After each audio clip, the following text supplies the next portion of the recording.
जय हिंद दोस्तों, जयसिंह क्लासेस में आप लोग का स्वागत है। आशा करता हूं आप सभी अच्छे होंगे।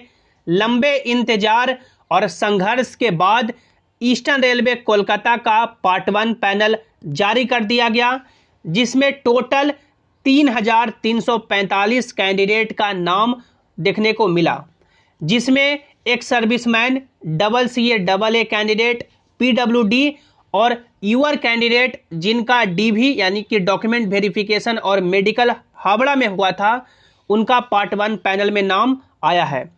अब बात करें कि ईस्टर्न रेलवे कोलकाता का सेकंड पैनल कब तक देखने को मिलेगा, क्योंकि काफ़ी कैंडिडेट यही बोल रहे हैं कि सेकंड पैनल कब तक देखने को मिलेगा जिनका नाम नहीं आया। उसके बाद सबसे बड़ा ये सवाल है कि क्या कैटेगरी शिफ्टिंग हो रहा है या आगे आने वाले समय में कैटेगरी शिफ्टिंग होगा। पोस्ट और डिवीजन, अभी तो आपको पोस्ट मालूम चल चुका है, यानी कि जिनका नाम पैनल में आया है उनको पोस्ट मालूम चल चुका है, और डिवीजन कब तक अलॉट होगा, तो ये सभी टॉपिक पे हम लोग बात करेंगे। तो पूरे वीडियो में आपको बने रहना है। यदि आप लोग चैनल पर पहली बार आए हैं या अभी तक भी सब्सक्राइब नहीं किए हैं तो कर लीजिए, ताकि जो भी ईस्टर्न रेलवे के आगे के अपडेट हो या रेलवे के आगे के अपडेट हो उसकी सही और सटीक जानकारी आपको मिलती रहे। जितना भी ट्विटर प्रोटेस्ट हुआ, जितना भी फिजिकल यानी प्रोटेस्ट करने का जानकारी हुआ, या ईस्टर्न रेलवे कोलकाता का रिगार्डिंग जितने भी जानकारी थे, सभी जयसिंह क्लासेस ने आपको समय पे दिया है और सटीक जानकारी दी है। तो आपका भी फर्ज बनता है कि चैनल को सब्सक्राइब करें और वीडियो को लाइक करें। आप लोग देख सकते हैं ये नोटिफिकेशन कल के डेट में ईस्टर्न रेलवे कोलकाता के द्वारा जारी किया गया था, जिसमें इन्होंने बोला कि जो टोटल वैकेंसी 10,868 है, उसके अगेंस्ट में यहाँ पे ये लोग यानी कि टोटल 3,345 कैंडिडेट का नाम दे रहे हैं, जिसमें एक सर्विसमैन है, double CA double A candidate हैं और यूआर कैंडिडेट हैं जिनका DV यानी कि हावड़ा में हुआ है। तो यानी कि जिनका जो DV अदर प्लेसेस पे हुआ है, जैसे लीलुआ में हुआ है या सियालदा में हुआ है या मालदा में हुआ है या अदर जगह पे हुआ है, उनका अभी तक पैनल में नाम देखने को नहीं मिला है। इन्होंने बोला है कि आगे आने वाले समय में यानी कि इन ड्यू कोर्स में जितने भी यानी कि जो कैंडिडेट बचे हुए हैं उनका जो पैनल है वो देखने को मिलेगा। अब इसमें सबसे इंपॉर्टेंट ये सवाल है कि यानी कि जो भी यानी कि double CA double A candidate हैं जिनका यानी कुछ इशू था 2019 वाला, उनको यहाँ पे उनका कैंडिडेचर कैंसिल करके उनका नाम है जो पैनल में नहीं दिया गया है। इसमें आप लोग पॉइंट नंबर B पढ़ सकते हैं, the allotment of post for candidate is as per merit, medical status and availability of vacancy as per option provided by the candidates in their online application subject to fulfillment of all eligibility criteria mentioned in the notification as well as on clearance of biometric matching। यानी कि इसमें बताया गया है कि जो post allot किया गया है वो प्योरली मेरिट के बेसिस पे किया गया है, मेडिकल स्टेटस के बेसिस पे किया गया है, और जो वैकेंसी अवेलेबल है उनके प्रेफरेंस के अनुसार उसके बेसिस पे किया गया है। उसके बाद आप लोग यहाँ पे पढ़ सकते हैं जिसमें बताया गया है F नंबर पॉइंट में, the decision of RRC ER in the matter shall be final, this is only a provisional part panel and not the final panel which does not confer upon the candidates any right for appointment in railway service. RRC will not entertain any individual queries in this regard.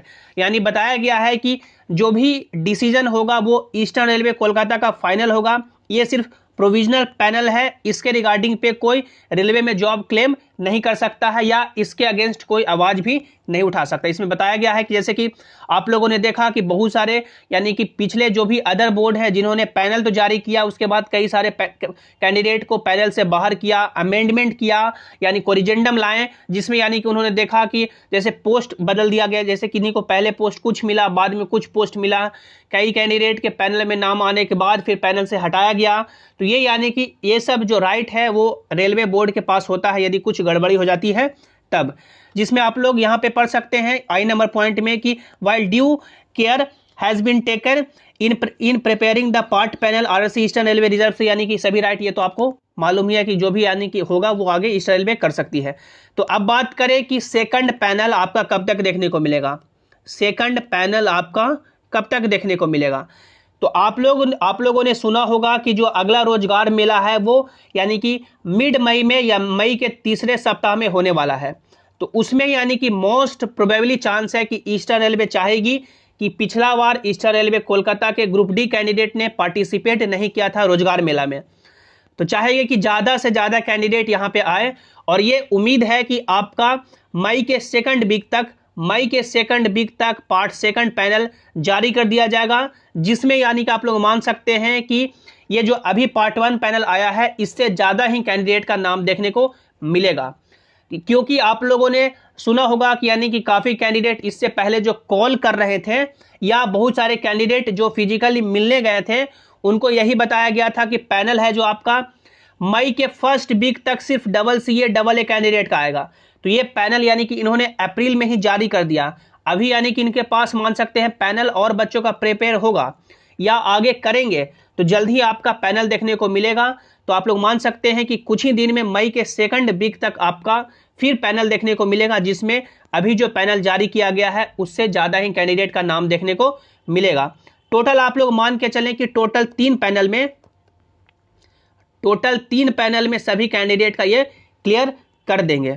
अब बात करें कि आप लोग का category shifting होगा या नहीं होगा, तो आप लोग अपना अभी जिनका यानी कि 3345 कैंडिडेट का यहाँ पे नाम आया है अपना रजिस्ट्रेशन नंबर डाल करके चेक कर सकते हैं, और जो लिंक दिया गया है उस पर आप लोग अपना registration number, date of birth डाल करके अपना मेडिकल स्टेटस चेक कर सकते हैं और आपको कौन सा पोस्ट मिला वो चेक कर सकते हैं। अब डिवीजन अलॉटमेंट की बात सबसे पहले हम लोग कर लेते हैं कि डिवीजन अलॉटमेंट कब होगा, उसके बाद बात करेंगे कि आपका कैटेगरी शिफ्टिंग होगा या नहीं होगा। तो डिवीजन अलॉटमेंट अभी नहीं किया गया है, यानी जिनका भी सिलेक्शन हुआ है उनको कौन सा डिवीजन मिला है, जैसे हावड़ा, लिलुआ या आपका सियालदा, मालदा, आसनसोल, कौन सा डिवीजन मिला है ये नहीं बताया गया है। तो डिवीजन आपका जब ज्वाइनिंग लेटर आएगा यानी ईमेल के थ्रू और पोस्ट के थ्रू, उसमें आपको मालूम चल जाएगा कि कौन सा आपको यानी कि वहाँ पे डिवीजन मिला है, और पोस्ट तो आपको मालूम ही है कि कौन सा आपको पोस्ट यहाँ पे मिला है। जिनका भी नाम पैनल में नहीं आया है, यदि वो यानी कि लिंक पे जाके चेक करेंगे तो वहाँ पे यानी कि डिटेल रॉन्ग बताएगा या कुछ आपको लिखेगा कि कुछ नहीं मिला। तो यानी कैंडिडेट अभी वेट करें आपका सेकंड पैनल आने तक। कैटेगरी शिफ्टिंग की बात करें कि कैटेगरी शिफ्टिंग सबसे बड़ा मुद्दा है, तो कैटेगरी शिफ्टिंग डेफिनेटली नोटिफिकेशन में भी लिखा है और रूल भी यही कहता है कि कैटेगरी शिफ्टिंग आपका होगा। एग्जाम्पल से पिछले वीडियो में हमने आपको समझाया था कि जैसे कि एग्जाम्पल से कि आपका यूआर का जो कट ऑफ गया है वो लगभग आपका 75 के आसपास गया है। एग्जैक्ट तो आप लोग कट ऑफ यानी कि देख लीजिएगा, लेकिन आप लोग मान के चलिए कि यूआर का जो कट ऑफ है वो 75 के आसपास है। अब मान लीजिए कोई यानी ओबीसी का बच्चा है, ये यानी कि चीज़ है जो सभी पे लागू होगा, ओबीसी पे, ईडब्ल्यूएस पे, एससी पे और एसटी पे। ओबीसी का कोई बच्चा है, यदि उसका नंबर मान लीजिए कि 76 है और उसका मेडिकल स्टैंडर्ड है जो मान लीजिए कि आपका उनका C1 मिला है। अब मान लीजिए कि इनका सिलेक्शन यानी ये तो ओबीसी के हैं, ये ओबीसी के, लेकिन इनका selection as a UR candidate हुआ है। तो यदि इनको 76 नंबर लाने पे यहाँ पे यूआर में कोई सीट यदि नहीं मिलता, एग्जाम्पल से कि 76 नंबर इनका है, C1 का कोई पोस्ट नहीं मिल पाया, तो इनको यानी कि अपने कैटेगरी ओबीसी में ला करके इनको सीट दिया जाएगा। ये नोटिफिकेशन में भी लिखा गया है और रूल भी यही कहता है, क्योंकि आप लोग समझिए कि जो ओबीसी का कट ऑफ गया है वो आपका 73 नंबर गया है और इनका नंबर 76 है, तो सोचिए कि यानी कि 3 नंबर का यहाँ पे गैप है।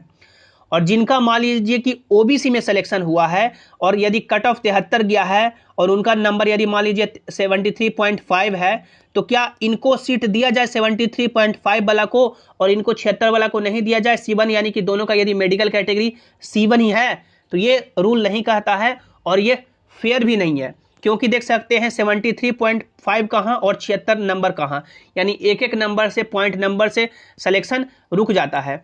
तो कैटेगरी शिफ्टिंग डेफिनेटली होगा, और यानी कि ये कैटेगरी शिफ्टिंग लगभग सभी बोर्ड में हुआ है, जैसे दिल्ली में, रांची में या जो भी अदर बोर्ड है वहाँ पे भी कैटेगरी शिफ्टिंग देखने को मिला है। ये नहीं रेलवे करेगी कि यानी कि पोस्ट प्रेफरेंस के बेसिस पे कैटेगरी शिफ्टिंग करे, ये नहीं, लेकिन रेलवे यही चाहेगी कि हर कैंडिडेट को कोई ना कोई पोस्ट जरूर मिले। जैसा कि हम लोगों ने आपको पिछले वीडियो में बताया कि यदि किन्हीं कैंडिडेट को कोई ना कोई पोस्ट मिल जाता है तो वो ज़्यादा दुख नहीं देता है, लेकिन कोई पोस्ट नहीं मिलता है तो ज़्यादा दुख देता है। जैसे किसी को ट्रैकमैन मिला तो ज़्यादा दुख नहीं देगा, लेकिन यदि किन्हीं को कुछ नहीं मिला तो ज़्यादा दुख देता है। तो आई होप आपको आज का वीडियो आपको अच्छा लगा होगा। तब तक आप लोग अपने दूसरे एग्जाम की तैयारी में जुड़े रहें। रेलवे अपना काम कर रही है, तो आप लोग भी अपना काम में जुड़े रहें। इसके रिगार्डिंग जो भी आगे फर्दर अपडेट होंगे सबसे पहले आपको जयसिंह क्लासेस ही प्रोवाइड कराएगा।